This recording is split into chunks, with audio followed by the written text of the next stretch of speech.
These are going to be our rolls for our dinner.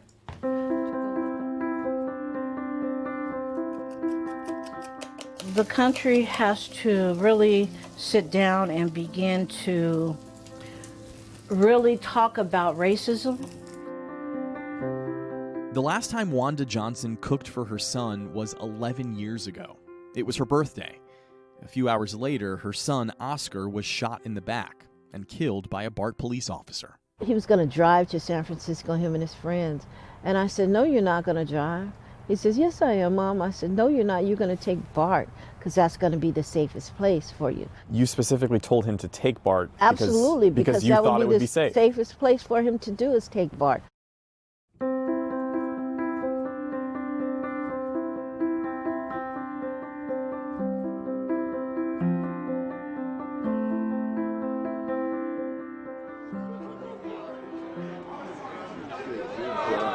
Her son and at least 5 other riders were taken off the train by police and detained after officers got a call about a fight on board. Let him go!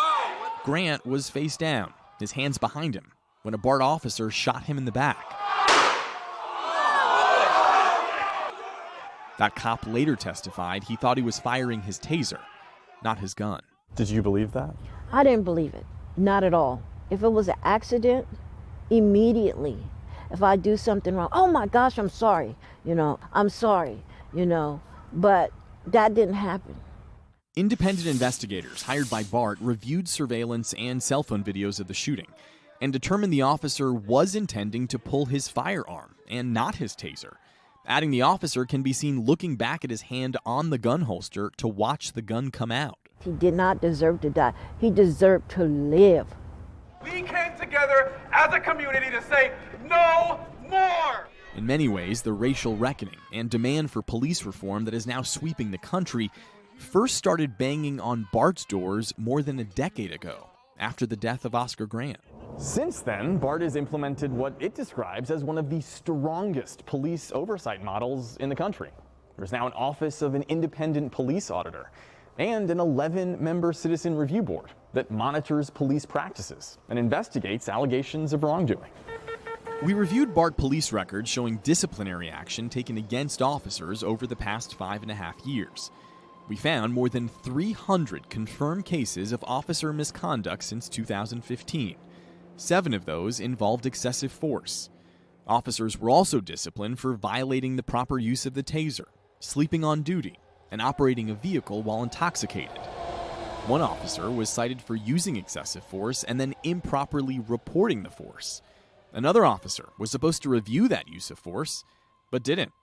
That cop was disciplined too. Oftentimes, an officer's misconduct is caught when investigators review that cop's own body camera footage. But we've learned failing to activate a body camera is actually the most frequent violation committed by BART officers, totaling 58% of all disciplinary action taken against BART cops. It's particularly problematic from my perspective because we use those body camera videos to reach investigative findings. Russell Bloom is BART's police watchdog. He's the agency's independent police auditor. Having access to the body-worn camera video in many cases provides very clear and compelling evidence and information about what actually occurred. Can you give us a sense of some of the things you've seen on these body cameras? Conduct unbecoming an officer or a discourtesy, improper detentions, improper arrests. Keith Garcia has been patrolling BART for nearly 3 decades. He's also the president of BART's police union.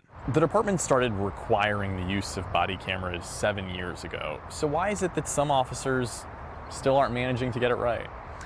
Well, we have young officers coming on, brand new officers, several times a month. So they have to be trained. So is the training not good enough?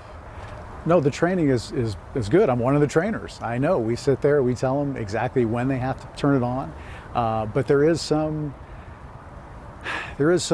gray area. If I'm just walking through a station and I see somebody doing something, and it may or may not be a violation that I recognize at the time, and I just say, hey, excuse me, how are you?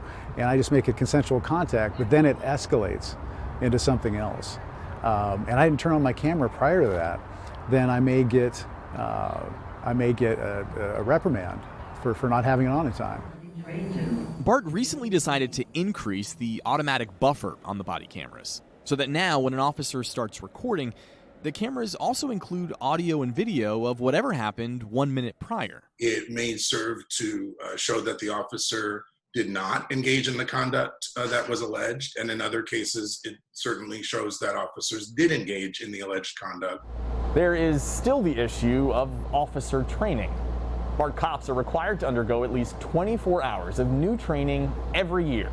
That's double the state standard. But in the wake of public demands to do more, BART is now in the process of hiring outside groups to lead what it describes as anti-racism training. They were very interested in our training program. Wanda Johnson wants to be one of those doing the teaching. She recently met with top officials at BART, including the police chief, in hopes of pitching her nonprofit, the Oscar Grant Foundation. Johnson wants to offer BART 10 hours worth of training courses that would cover anti-bias and mental illness. What would it be like to train the very same police department that was responsible for your son's death? I don't want anyone else's child to be killed the way Oscar was killed. Does part of you worry that it could be especially painful for you? Absolutely. It will be very painful.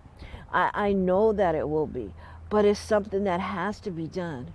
And if I can't do it, who better?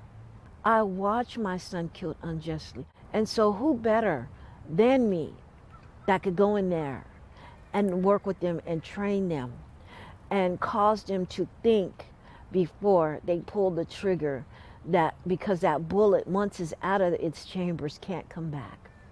Johnson says her 35 years in management and her master's degree in human resource management make her qualified to co-lead the trainings with other experts from her foundation, including a psychologist, former police officer, and police trainer. What do you hope comes from it? When an officer has an encounter with someone, that he would think about the training that he received and handle the situation differently. That each person has an opportunity to walk away alive. What's at stake here? Another life is being lost, is at stake. BART still has to set the parameters for the kind of training it wants and then review all the applications, including Wanda Johnson's. That process could take months. In the meantime, BART will take another look at its budget and its cuts in October, as well as unveil its plan to restrict the role of police officers. So, what do you think about all this? Let us know. Tag us on social media, or just use the hashtag #WeInvestigate. There is still a lot ahead for BART. So, we'll catch you at the next stop.